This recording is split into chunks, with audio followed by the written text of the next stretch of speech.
Hello and welcome to Crafting with Curly Cues. I am Tara and today I am going to share with you this super cute little card that I made for the My Favorite Things sketch challenge that is currently going on, and I'm going to announce the winners to my belated birthday giveaway. So I wanted to show you this is the sketch challenge that was my inspiration, so you can kind of see as I build my card where I'm coming from here. So I started with a tag and I used just some basic Sizzix dies to cut that tag out, and then I'm using this adorable My Favorite Things stamp set. I think this is just about the cutest set I've seen in forever. And then I'm going to use my gingham backdrops from Lawn Fawn. You can see that I've already done my stamping and some of my coloring and some of my fussy cutting just because I wanted to not put all of that on the video. I just did a really long video where it was all coloring. So I thought I would do more of the card layout in this video. So first I'm taking that gingham backdrop stamp and I'm going to ink it up with, this is some ink from Close to My Heart. This is the pear ink. And I'm just going to stamp that on this cute little mound of grass that comes in the stamp set. The stamp set is so cute. I wanted to use the windmill so bad, but I couldn't figure out how to work it into my design. So next time I'm going to use that windmill. So now I am just going to clean up my surface and I'm going to come back and re-ink that gingham backdrop stamp set. That's really technical when you dry it off with your forearm. That's, you know, a nice crafty tip for you there. So now I'm going to ink it up with some blue ink. I believe this is the Glacier from Close to My Heart.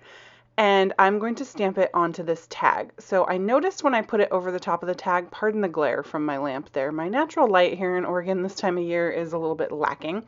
But anyway, I noticed that it wasn't quite inked up as well as I wanted it to, so I'm putting more ink and then I'm taking something white and putting it behind that stamp just so I can see if there's any areas that are clearly not inked, so that I don't have to worry about doing this again. You could use your Misty if you wanted to, if you had one of those stamp positioning tools, and then you could stamp it over and over as many times as you needed. But I didn't think to do that till after I was done with this. So you can see it's not a perfect impression, but it works totally great for what I have in mind here. So now I have these two pieces with this cute little pattern on them, and I'm going to take a makeup sponge and the exact same colors of ink that I stamped in, and I'm just going to come over the top and just sponge on some of that ink. So you can see it's tone on tone now that you get the pattern, but now they're solidly colored as well. So I like to use makeup sponges for this kind of thing for my inks that aren't distress inks, just because then I can just toss it in the garbage when I'm done. I can save them if I want to, but they're so inexpensive that I usually just toss them in the trash. I was lazy and used one makeup sponge and just flipped it over, so I get a little bit of green on that blue, which was not my plan, but you know, if I'd been a little bit less lazy and used a second sponge, that wouldn't have happened. So anyhow, so I just love that little look. I think that these sheep are just super cute and they look folksy to me, like little folk art sheep. I don't know. So I thought that the gingham backgrounds just really kind of added a little something extra. So now I have a strip of craft cardstock and I've got some chocolate ink from Close to My Heart. I'll double check the ink color and put it in the supply description on my blog, but I'm pretty sure it's chocolate. And I'm stamping on that little craft strip there for my sentiment. And basically where this card came from for me is I am currently, I work for the Department of Forestry in Oregon, and during the month of February we do the Governor's Food Drive where we help, as a state agency, help raise funds and collect food for the state and for all the different food banks in the counties and such. And so to help contribute with that, I have taken in a bunch of my cards and I'm selling my cards at work, and then all the proceeds go to the Governor's Food Drive.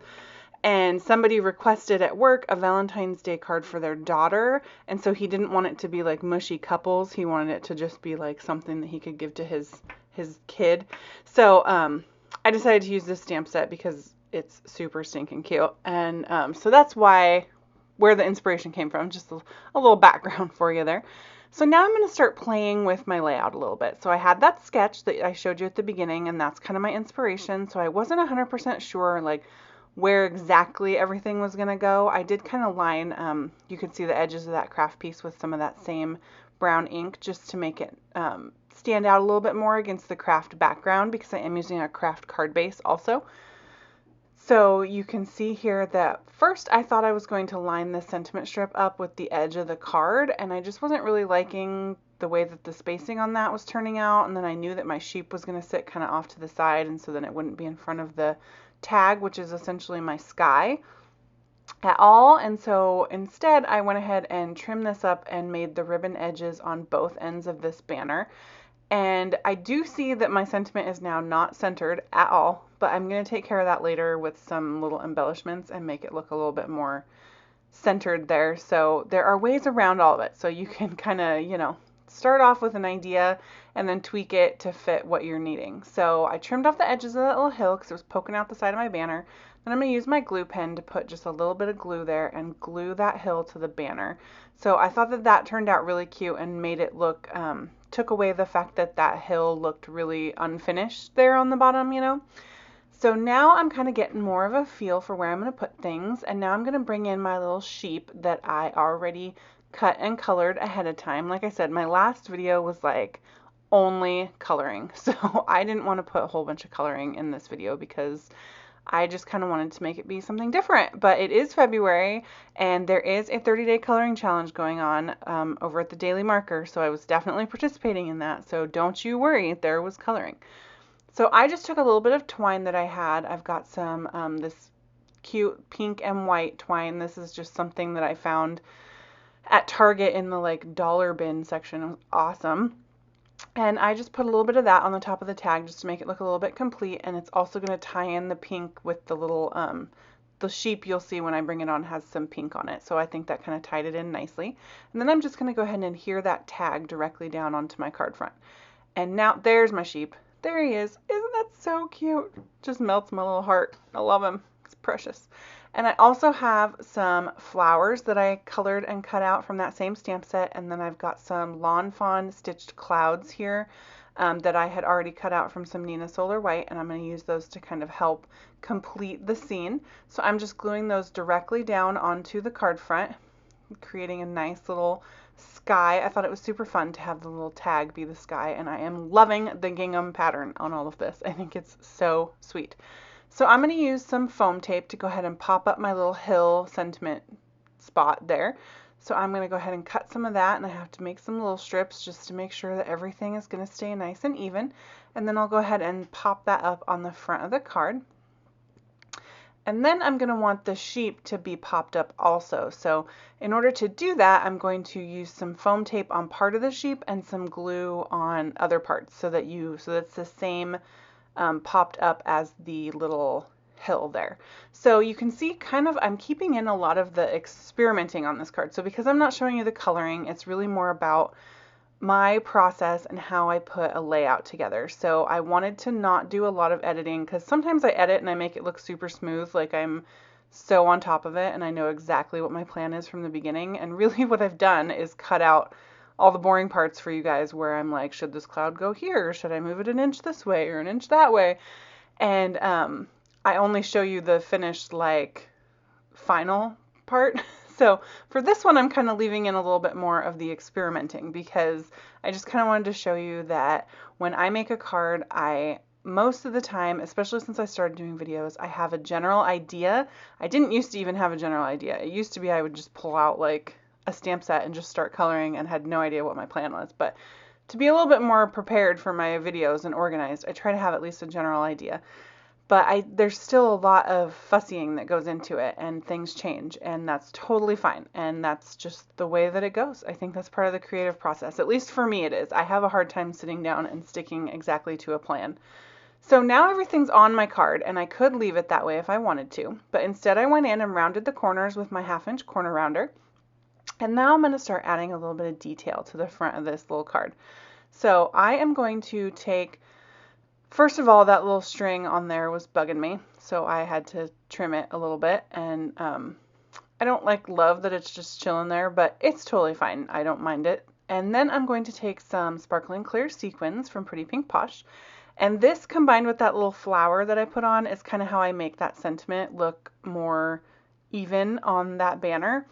I really love to take the giant 10mm sparkling clear sequins and tuck them underneath of things. I think that's super fun. I don't know why. I'm kind of obsessed with it.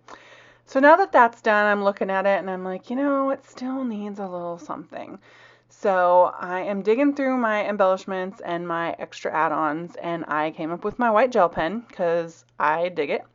And I'm going to add some stitch lines to this banner, and I like the way that it ties in both to the sheep and to the clouds, so it just brings a little bit more definition to that banner and makes it stand out a little bit more, and I think that's super cute. So I'm going to put those just on the top and the bottom, and I probably should have done this before I put my sequins and my flower on, but because this is how my brain is getting all flowy here, I didn't plan ahead, so that's fine. And then I decided to kind of put some white outline next to all the little grass pieces on the ground, and it just kind of made the ground pop a little bit more and gave it a little bit more of a cartoony look. And I thought it was super fun. So I've never really done that before, but I think this is something I might start doing, is adding some white to more of my stamped elements. So Wink of Stella, because duh, gotta have Wink of Stella. Put that on the little flowers. And then I was gonna Wink of Stella the heart that the little sheep is holding and put some glossy accents over the top. But instead, as I was reaching for my glossy accents, my stickles collection caught my eye. And I went for my diamond stickles, which is basically clear, but it's got all these really beautiful, like, iridescent sparklies in it. So you can still see the pink coming through in the heart, but now it's got like super sparkly iridescent sparklies on top. And let me tell you, in real life, that is one sparkly heart. So that is the card for today. You can see a nice close-up of the cute little pattern on the grass and the sky. I think it's super cute. And again, this is for that MFT sketch challenge that's going on, so I'll be sure to link that. So now for the winners. So Josephine Gooderham is the winner of the So Jelly Stamps and Dies by Lawn Fawn. And then we've got Kelly Stevens, who won the Lots of Stars die by Mama Elephant. And finally, we have our last winner, who is Carmen Lalonde. I apologize if that's pronounced incorrectly, who won the Year 2 Stamps and Dies by Lawn Fawn.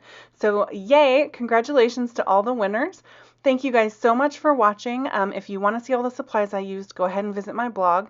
Please hit subscribe and leave me a comment. I'd love to hear from you guys. And there's so many goodies linked in the description box. You should go ahead and check that out. Thanks so much for watching once again, and I'll talk to you next time. Bye.